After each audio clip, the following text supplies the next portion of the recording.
जय हिंद बच्चों, कैसे हैं आप सब।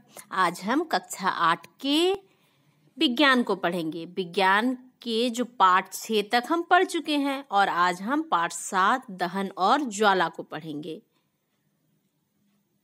कंबुसेशन एंड फ्लेम।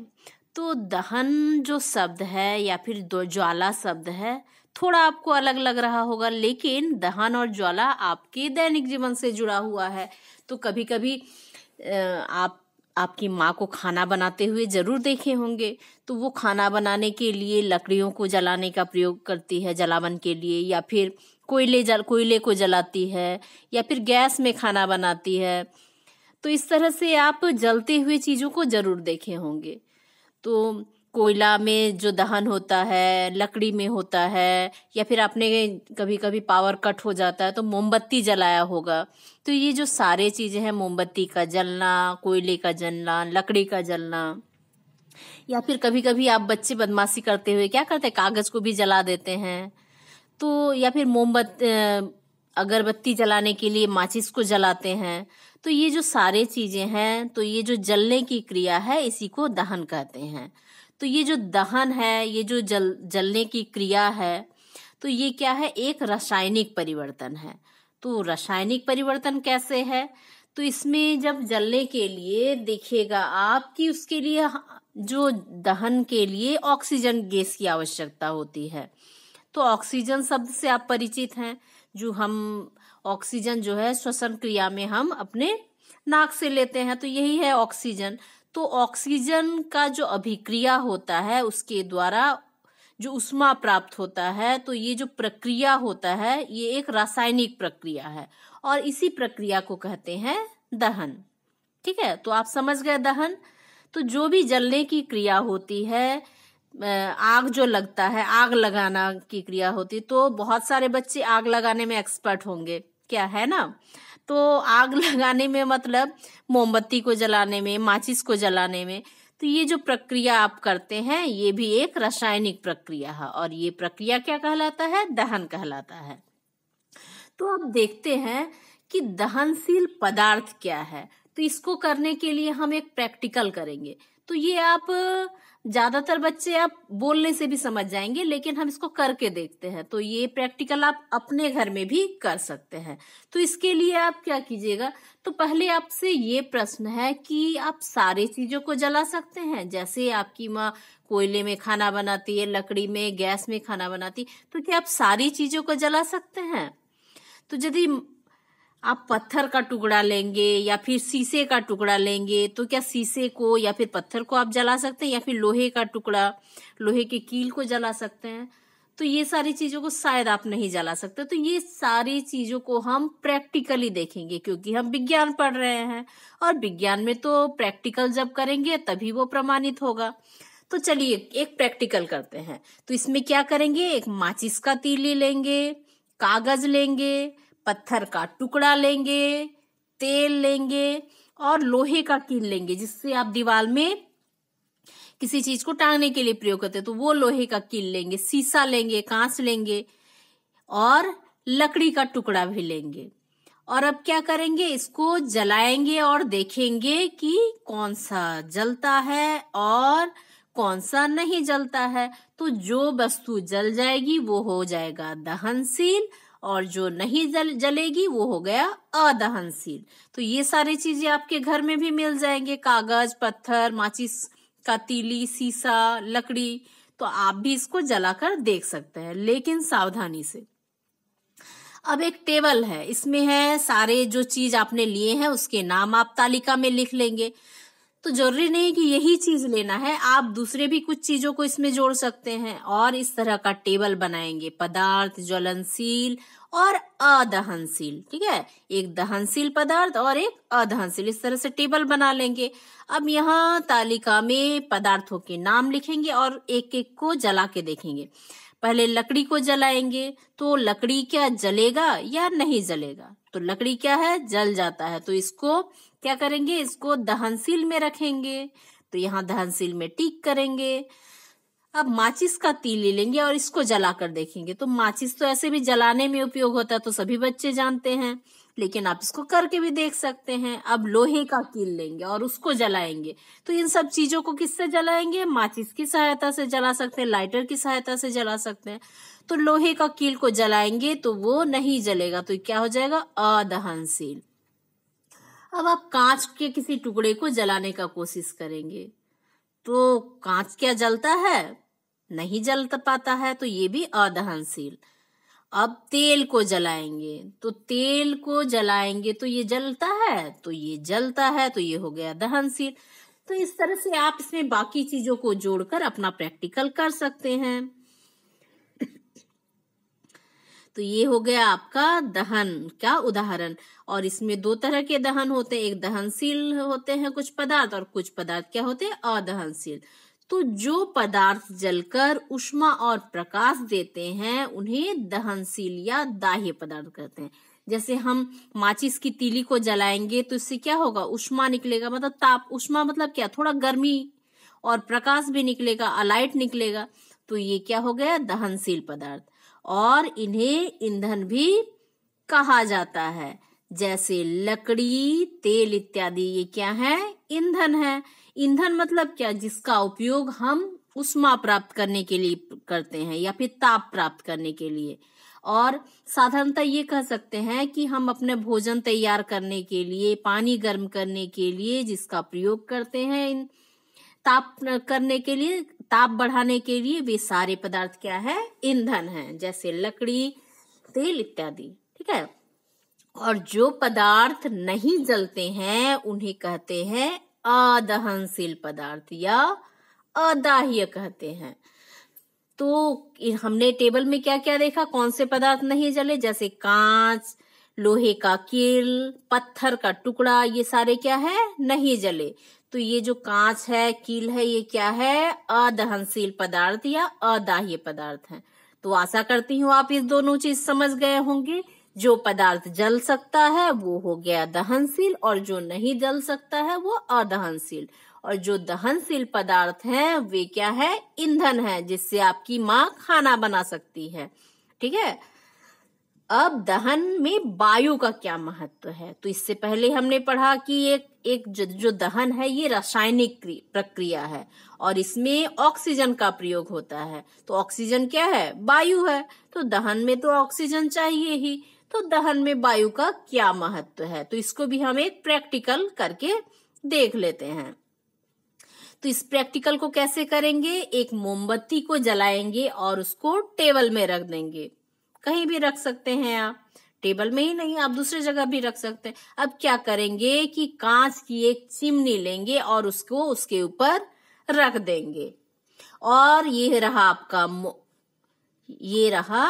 मोमबत्ती। ठीक है, ये रहा आपका मोमबत्ती, ये आपने जला दिया। और एक कांच का चिमनी लेंगे, इसको इस तरह से ढक देंगे मोमबत्ती के ऊपर। ठीक है। अब क्या करेंगे? और जो कांच का चिमनी है उसके ऊपर क्या करेंगे? एक मोटे गद्दे से इसको ढक देंगे। ढक दिया तो क्या हुआ? जब ये मोमबत्ती जल रही है तो ये जो चिमनी के अंदर जो हवा है, ऑक्सीजन है, उसको जलाने में उपयोग कर रही है। तो थोड़ी देर तो मोमबत्ती जलेगी, लेकिन थोड़ी देर बाद क्या हो जाएगी? मोमबत्ती जो है बुझ जाएगी। तो बुझ क्यों जाएगी? क्योंकि उसके अंदर का जो ऑक्सीजन है मोमबत्ती ने तो उपयोग कर लिया जलाने में, और जलाने के बाद जो ऑक्सीजन उपयोग किया तो उसके अंदर जितना ऑक्सीजन था सब तो लगा दिया। उसके बाद ऊपर से ढक दिया, मतलब ऊपर से ऑक्सीजन अंदर नहीं जा रहा है, जिसके कारण क्या है? मोमबत्ती बुझ जाती है। तो इस तरह से आपने समझ लिया कि ऑक्सीजन मोमबत्ती को जलाने में सहायता करती है, और यदि कहीं ऑक्सीजन नहीं होगा तो वो मोमबत्ती नहीं जल सकती। समझ गए इसे आप? अब देखिए और एक प्रैक्टिकल करते हैं। साइंस मतलब प्रैक्टिकल, और हम जो सोचते हैं, जो देखते हैं, उसको हम जब तक नहीं कर लेते, प्रमाणित नहीं कर लेते, तब तक हम क्यों माने? तो आप भी ऐसा कीजिए। तो क्या करेंगे? नेक्स्ट जो प्रैक्टिकल होगा उसमें हम देखेंगे कि 2 कप लेंगे, कागज का 2 कप लेंगे। ठीक है, 2 कप लेंगे जो कागज का होगा। अब उसमें क्या करेंगे? एक में पानी लेंगे और दूसरे में पानी नहीं लेंगे। अब क्या करेंगे? इसको मोमबत्ती में गर्म करेंगे और ध्यान पूर्वक देखेंगे कि क्या होता है। इस चित्र में आप देख रहे हैं, 2 मोमबत्ती हमने जला लिया, एक कप में हमने पानी रखा, यहाँ नीले रंग से दिख रहा है, और एक कप में हमने कुछ नहीं रखा। अब कागज के कप में जल को गर्म करेंगे तो देखेंगे क्या होगा। तो दोनों कप में से एक कप जलने लगता है। तो आप बताइए तो कौन सा कप जलेगा? हाँ, सही सोचा आपने। जिसमें पानी हमने जिस कप में नहीं रखा है, मतलब इस कप में हमने पानी नहीं रखा है, तो ये कप क्या होगा? गर्म होकर जलने लगेगा। लेकिन जिस कप में हमने पानी रखा है वो नहीं जलेगा। तो इससे पहले ही आप जान चुके हैं, तो कागज क्या है? दहनशील है, इसलिए वो जलेगा। लेकिन ये तो सोचिए कि जिस कप में पानी था वो क्यों नहीं जला? वो भी तो कागज का था, फिर वो क्यों नहीं जला? तो उसका भी कारण है। और जो कप में रखा पानी था वो क्या गर्म हो गया? तो वो आप करके देख सकते हैं। तो क्या है कि कप को जब हमने उष्मा दिया इस कैंडल के द्वारा, मोमबत्ती की सहायता से, तो क्या हुआ? जो ये इसका ताप था वो किसमें चला गया? उष्मा का चलन विधि होता है। उष्मा क्या है? एक अणु से दूसरे अणु में ट्रांसफर होते जाती है। तो इस तरह से क्या हो गया? ये जो इसका ताप था वो पानी को ट्रांसफर कर दी, और पानी को जब ट्रांसफर कर दी तो पानी गर्म हो गया। लेकिन वो जो उष्मा था वो कागज ने नहीं ग्रहण किया, वो सीधा उसने पानी को दे दिया, और जिसके कारण क्या हुआ? आपका कप नहीं जला और पानी गर्म हो गया, क्योंकि गर्मी उसने किसको दे दी? पानी को दे दी, कप को नहीं दिया। और जिसके कारण आपका जो कागज का कप था वो बच गया। लेकिन दूसरे में क्या था? तो जितनी गर्मी थी मोमबत्ती की, सारी उसने किसको दे दी? कागज के कप को दे दी। और उसमें पानी नहीं था। यदि पानी होता तो वो कप भी पानी को अपना गर्मी दे देता, जिसके कारण कप बच जाता। तो ये क्या है? क्योंकि उसका पता जल की उपस्थिति में कागज के ज्वलन ताप तक नहीं पहुंच पाया, और जितना उसको गर्मी दिया गया वो बस पानी को गर्म करने में लग गया, और इतना गर्मी वो नहीं दे पाया कि कप का जो ज्वलन ताप है वहां तक पहुंच पाए। तो यहाँ एक शब्द आया है ज्वलन ताप। अब भला ज्वलन ताप क्या होता है? तो ज्वलन ताप को भी हम देखेंगे। तो ज्वलन ताप होता है वह न्यूनतम ताप, मतलब वो सबसे कम ताप जिस पर कोई पदार्थ जलना शुरू करता है, उसे ज्वलन ताप कहते हैं।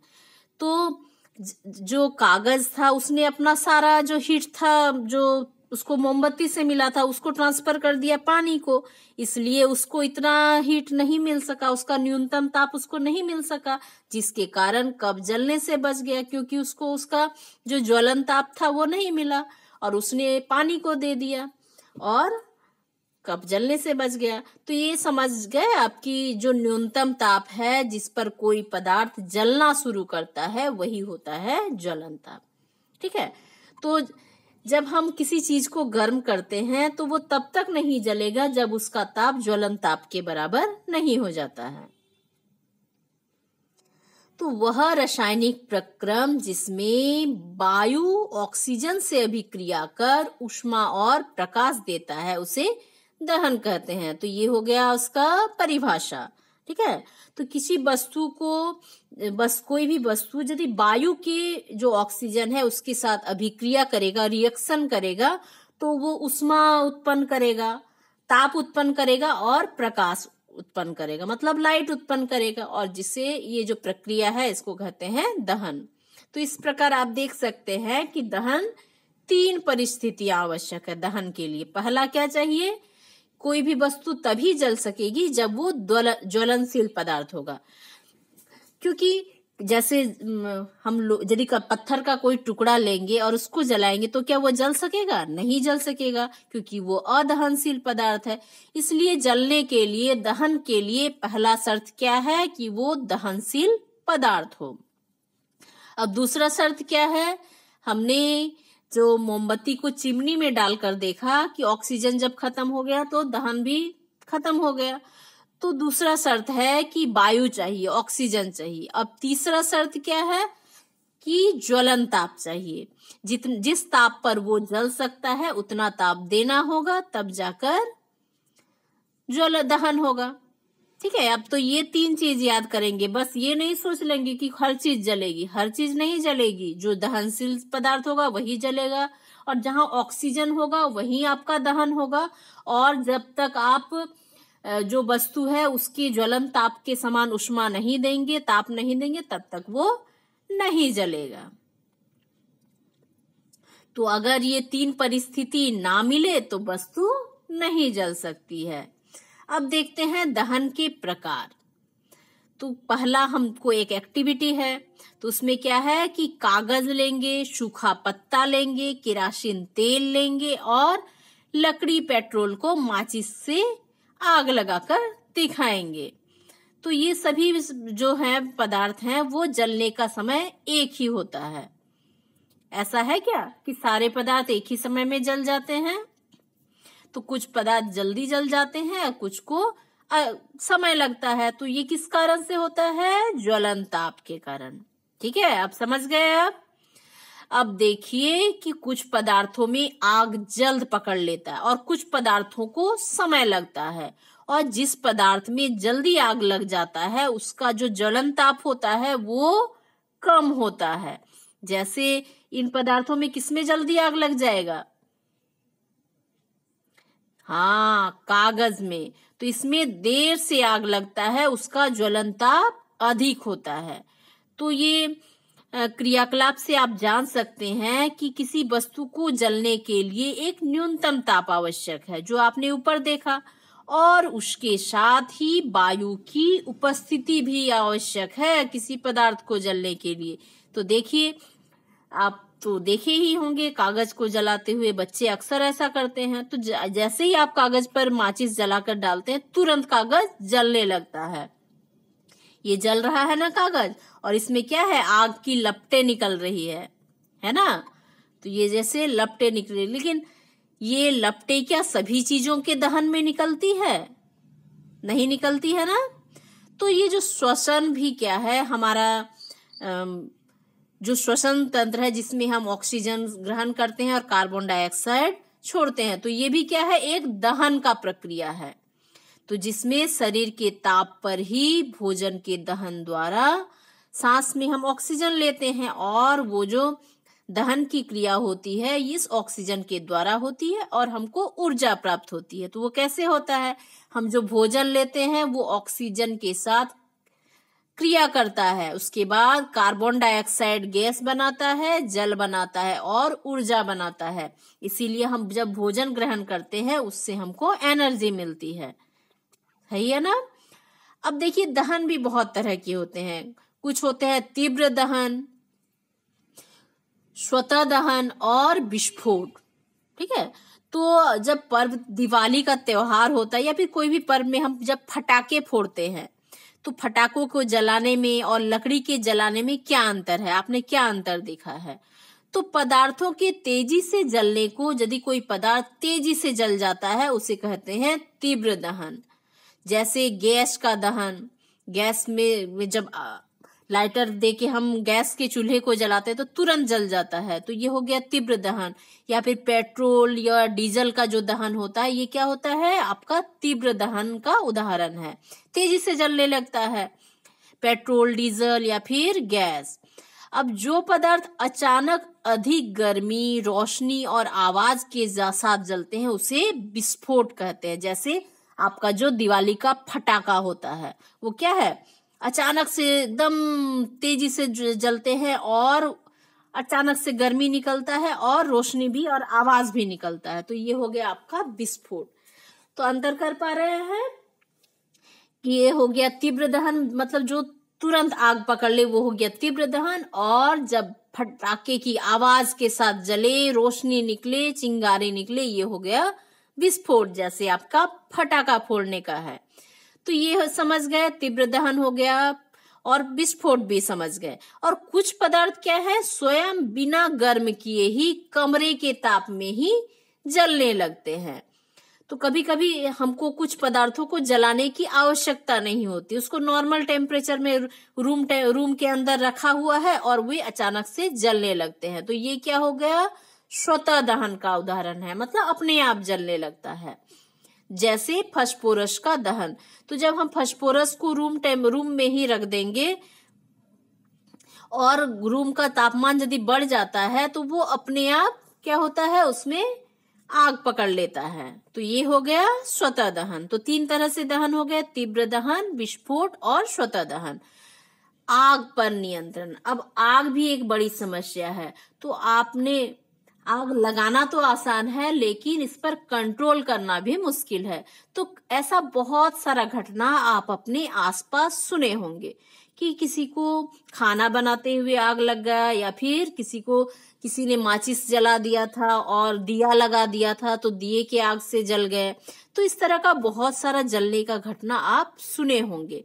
तो ऐसा घटना जब घटता है तो इस पर कैसे नियंत्रण किया जाए, तो इसकी भी जानकारी होनी चाहिए आपको। तो ये क्या है कि आग बुझाने के लिए जब कभी किसी के घर में आग लग जाता है तो क्या करते हैं, फायर ब्रिगेड को बुलाया जाता है। एक लाल बड़ी सी गाड़ी आती है और वे क्या करते हैं, पाइप से स्प्रे करते हुए घर की आग को बुझा देते हैं। तो आमतौर पर क्या है, आग बुझाने के लिए आग में पानी डाला जाता है और पानी डालकर उस पदार्थ को ठंडा करते हैं, जिससे उसका ताप कम हो जाता है। मतलब उसका जो ज्वलन ताप है वो कम हो जाता है और जो आग होता है वो बुझ जाती है। और कभी कभी किसी व्यक्ति को आपने यदि देखा होगा, किसी को आग पकड़ लिया, उसके कपड़ों में आग लग गया, किसी भी कारण से हो सकता है, मोमबत्ती के से या फिर चूल्हे से या फिर किसी कारण से आग लग गया है, तो उस व्यक्ति को क्या किया जाता है, कंबल से लपेट दिया जाता है। जैसे इस व्यक्ति को दिखाया जा रहा है ना, इसके कपड़ों में आग लग गई है और व्यक्ति को कंबल से लपेट दिया जा रहा है। तो आग को जलाने के लिए क्या चाहिए, वायु चाहिए। और जब हम कंबल से उस व्यक्ति को लपेट देते हैं तो वायु का संपर्क आग से टूट जाता है और बिना वायु के आग नहीं जल सकती और आग बुझ जाती है। तो इस कारण से भी व्यक्ति को, जिसको आग लग गया है कपड़ों में, तुरंत कंबल से लपेट दिया जाता है। तो ये सोचिए कभी कि बिजली की आग हो तो क्या उसे पानी से बुझाया जा सकता है। ये तो हुआ कि आग की लपटों से किसी के कपड़ों में आग लग गया तो उसको कंबल से लपेट दिया, या फिर पानी डाल दिया गया उसके ऊपर यदि पानी आसपास है। तो ये तो हुआ कि आग लग गया तो उसको हमने पानी और कंबल से बुझा दिया। लेकिन कभी कभी बिजली के तार के गिरने से, टूटने से, या फिर स्पार्किंग घर में बिजली के तार करने से क्या होता है, आग लग जाता है। तो क्या ऐसी परिस्थिति में आप पानी डालेंगे? क्योंकि पानी क्या है, विद्युत का सुचालक है। जल क्या है, विद्युत का सुचालक है। तो हम पानी डालेंगे तो क्या होगा, और ज्यादा झटका लगेगा, करंट फ्लो करेगा जहां पानी जाएगा। कभी यदि ऐसा है कि आप कहीं रास्ते में जा रहे हैं, बारिश हुआ है और रोड के बीच में गड्ढे बने हैं और उसमें पानी भरा है और किसी कारण से बिजली का तार टूटकर उसमें गिरा हुआ है, तो कभी भी वैसे जगह में अपना पैर मत रखिए। क्यों? क्योंकि आपको तो पता है कि जो पानी है विद्युत का सुचालक है। विद्युत का सुचालक मतलब क्या हुआ कि पानी से होकर विद्युत धारा पार हो सकती है। तो ऐसे कंडीशन में क्या है, यदि हमारा जो शरीर है वो भी विद्युत का सुचालक है, तो वो पानी में विद्युत आएगा, फिर वहां से होते हुए हमारे शरीर में भी प्रवेश कर सकता है, जिससे हमको बिजली का झटका हो सकता है। तो इस कारण से कभी भी बिजली से यदि आग लगा है तो आप पानी का प्रयोग बिल्कुल ना करें। तो आग पर नियंत्रण के 3 उपाय हैं। तो क्या क्या उपाय हैं? पहला है कि जो ज्वलनशील पदार्थ है जैसे केरोसिन हुआ, स्प्रीड हुआ, इसको हटा दें।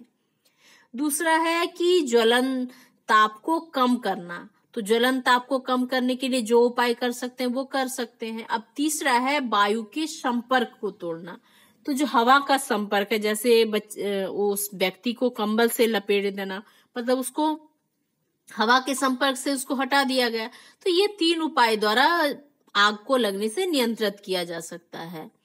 तो जल जो है, पानी जो है, आग को बुझाने का सबसे अच्छा पदार्थ है, क्योंकि जलती हुई वस्तु पर जल डालने पर जल क्या होता है, बाष्पीकृत हो जाता है और जल के बाष्पीकरण से क्या हो जाता है, वो उष्मा ताप को सोख लेती है और जो ज्वलन ताप है वो कम हो जाता है। और ज्वलन ताप कम होने से क्या है, आग ठंडा होकर बुझ जाती है।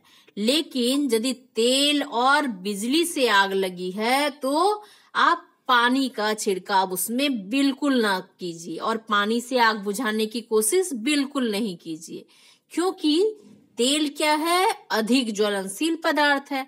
तो आपने पढ़ा कि तीव्र ज्वलनशील पदार्थ है जिससे तुरंत आग लग जाता है। और एक चीज क्या है, तेल पानी से हल्का होता है, और जब पानी और तेल को मिलाया जाए तो क्या होता है, तेल ऊपर तैरने लगता है, और जब तेल ऊपर तैलेगा तो उसके ऊपर भी और आग लग जाएगी और आग और फैलने लगेगी। तो इस तरह से हम जब बिजली से या फिर तेल से आग लगे तो हम पानी का प्रयोग नहीं करेंगे। बिजली उपकरण और पेट्रोल जैसे ज्वलनशील पदार्थ में लगी आग को बुझाने के लिए कार्बन डाइऑक्साइड एक अच्छा उपाय है। तो कार्बन डाइऑक्साइड हम कैसे उसमें उपयोग कर सकते हैं, अग्निशामक में। तो आप अपने स्कूल में या फिर रेलवे स्टेशन में या फिर हॉस्पिटल में देखे होंगे, लाल रंग का एक बोतल होता है। देखिए ये चित्र में दिख रहा है ना, ये है अग्निशामक यंत्र। तो इस तरह का एक बोतल जो होता है लाल रंग का, इसका उपयोग किया जाता है आग को बुझाने के लिए। तो इसमें इसके अंदर क्या रहता है, कार्बन डाइऑक्साइड। कार्बन डाइऑक्साइड मतलब CO2 ऑक्सीजन O2 से भरा होने के कारण कार्बन डाइऑक्साइड कंबल की तरह क्या करता है, आग को लपेट लेता है और ऑक्सीजन से उसका संपर्क तोड़ देता है और आग बुझ जाता है। इसलिए अग्निशामक का प्रयोग करने से आग बुझ जाता है और वो ऑक्सीजन का सप्लाई बंद कर देता है। तो कार्बन डाइऑक्साइड क्या है, ज्वलनशील पदार्थ नहीं है, इससे आग नहीं जल सकती है। तो जब कार्बन डाइऑक्साइड अधिक हो जाएगा, ऑक्सीजन कम हो जाएगा, तो आग अपने आप बंद हो जाएगी। तो आप पेट्रोल पंप में भी या फिर स्कूल में देखे होंगे, हॉस्पिटल में, ये सब क्या है, जो सिलेंडर का प्रयोग किया जाता है आग बुझाने के लिए, वो इस तरह के अग्निशामक यंत्र का प्रयोग होता है। जब सिलेंडर से गैस को छोड़ा जाता है इस सिलेंडर से, तो क्या होता है, वो फैलता है, उसके अंदर जो कार्बन डाइऑक्साइड है वो बहुत अधिक फैलता है और ठंडा हो जाता है, और यह ऑक्सीजन के जो संपर्क है उसको तोड़ देता है, और तोड़ने के साथ ईंधन के ताप को भी कम कर देता है। मतलब जिस कारण से आग लगी है उसके ताप को कम कर देता है और आग बुझ जाती है। तो ये जो सोडा अम्ल अग्निशामक है, ये क्या है, सोडा अम्ल अग्निशामक। तो अधिक मात्रा में कार्बन डाइऑक्साइड प्राप्त करने का दूसरा तरीका क्या है, खाने वाला जो सोडा होता है, जिसको आपकी माँ खाने में सोडा का प्रयोग करती है, वो उसका रासायनिक सूत्र होता है सोडियम बाइकार्बोनेट कहते हैं। ठीक है, खाने वाले सोडे को सोडियम बाइकार्बोनेट कहते हैं। तो सोडा को क्या करते हैं, सल्फ्यूरिक अम्ल से अभिक्रिया कर CO2 प्राप्त होता है। मतलब CO2 मतलब कार्बन डाइऑक्साइड प्राप्त होता है। खाने वाला सोडा लिए और सल्फ्यूरिक अम्ल लिए, HCl लिए और सोडा लिए, सोडियम बाइकार्बोनेट लिए। तो ये दोनों को जब मिलाया जाता है तो क्या होता है, दोनों में रिएक्शन होता है और कार्बन डाइऑक्साइड प्राप्त होता है, और इसको एक बोतल में भर दिया जाता है, इस तरह के बोतल में। तो इसे क्या कहते हैं, सोडा अम्ल अग्निशामक कहते हैं। इसका प्रयोग किया जाता है, किसमें किया जाता है, आग को बुझाने के लिए। यहाँ कुछ प्रश्न है वो आप कर लेंगे। तो ये हो गया आपका दहन क्लियर। ठीक है, तो दहन इसमें कंप्लीट है। दहन क्या है और दहन को कैसे कम किया जा सकता है, अग्निशामक यंत्र के द्वारा कम किया जा सकता है, सोडा अम्ल अग्निशामक के द्वारा भी कम किया जा सकता है। तो कभी भी आग कहीं पे लगे तो इस तरह से आप जागरूक होकर उसका उपाय निकालेंगे। ठीक है, अब देखते हैं ज्वाला। तो दूसरा चीज क्या है, एक तो दहन और दूसरा ज्वाला। तो ज्वाला क्या है, जब आप कागज, कोयला, मोमबत्ती को जलाते हैं तो आप बताइए तो कि कागज और कोयले के जलने में क्या अंतर है। तो कागज आग की लपटों के साथ जलता है ना। आपने देखा होगा जब कागज को जलाते हैं तो उसमें लपटें निकलती हैं, आग की लपटें। परंतु कोयला क्या है, बिना लपटों के साथ जलता है, बस वो लाल गरम हो जाता है, और इसी आग के लपटों को ज्वाला कहते हैं। तो कागज को जब हम जलाएंगे तो उससे लपटें निकलेगी इस तरह की, और वो लपटें क्या है, ज्वाला है, इसी को ज्वाला कहते हैं, मतलब जिससे लपटें निकले। जैसे लकड़ी को भी जलाएंगे तो क्या है, उसमें लपटें निकलती हैं आग के, तो वो जो लपटें निकलती हैं आग की वही है ज्वाला। तो कुछ ज्वलनशील पदार्थ को जलाकर देखेंगे कि उसमें क्या है, आग की लपटें निकलती है कि नहीं। तो ज्वाला उत्पन्न करने के आधार पर पदार्थों की हम पहचान करेंगे। तो कुछ सामान आप अपने आसपास देख सकते हैं और उसका प्रयोग करके देखेंगे कि उसमें लपटें निकल रही है कि नहीं। तो जैसे आप कोई भी चीज ले सकते हैं, लेकिन यहाँ कुछ उदाहरण दिए हैं, पदार्थ लिखेंगे, इस तरह से आप टेबल बना लेंगे। ज्वाला देता है, ज्वाला नहीं देता है। तो पहले मोमबत्ती लिया, कपूर लिया, मिट्टी का तेल लिया, इस तरह से बहुत सारी चीजें आप ले सकते हैं। मोमबत्ती को जलाएंगे तो देखेंगे उसमें लपटें निकल रही है कि नहीं। लपटें यदि निकलती हैं तो ज्वाला देता है लिखेंगे। कपूर को जलाते हैं तो क्या होता है, जिससे हम पूजा करते हैं, आरती करते हैं, तो उसमें लपटें निकलती हैं। मिट्टी का तेल जलाते हैं तो क्या उससे लपटें निकलती है, लपटें निकलती है। तो इस तरह टिक करेंगे। तो इस तरह से आप और भी बहुत सारे चीजों को लेकर इस प्रैक्टिकल को देख सकते हैं। देखिए जैसे मोमबत्ती का ज्वाला क्या है, मोमबत्ती को जला रहे तो इस तरह से लपटें निकल रही, तो इसके अलग अलग भाग को दिखाया गया है। तो सबसे अंदर में जो यहाँ जहाँ पे धागा लगा रहता है वो काला सा दिख रहा है क्षेत्र, तो ये क्या है, बिना जली मोमबत्ती का सबसे आंतरिक क्षेत्र है। उसके बाद जो पीला भाग दिख रहा है, मध्य भाग पीला है, वो क्या है, आंशिक दहन वाला क्षेत्र है। तो ये जो बीच वाला भाग है वो कम गर्म है, और सबसे गर्म क्या है, एकदम अंदर वाला भाग है। और ये हो गया आपका मोमबत्ती। और ये जो लाल रंग का दिख रहा है ये क्या है, पूर्ण दहन वाला बाह्य क्षेत्र, जो एकदम नीले रंग से दिख रहा है, एकदम बाहर का जो आभा दिख रहा है, तो ये क्या है, पूर्ण दहन वाला बाह्य क्षेत्र। और सबसे गर्म भाग क्या है, ये जो लाल रंग से दिख रहा है। ठीक है, तो ये समझ गए आप। सबसे कम गर्म है एकदम अंदर वाला, उसके बाद उससे थोड़ा गर्म है, और सबसे बाहर वाला भाग सबसे ज्यादा गर्म है। तो इस तरह से आप इसको पढ़ेंगे और ज्यादा अच्छे से समझने का कोशिश करेंगे। तो जय हिंद बच्चों, आज के लिए इतना ही। Thank you.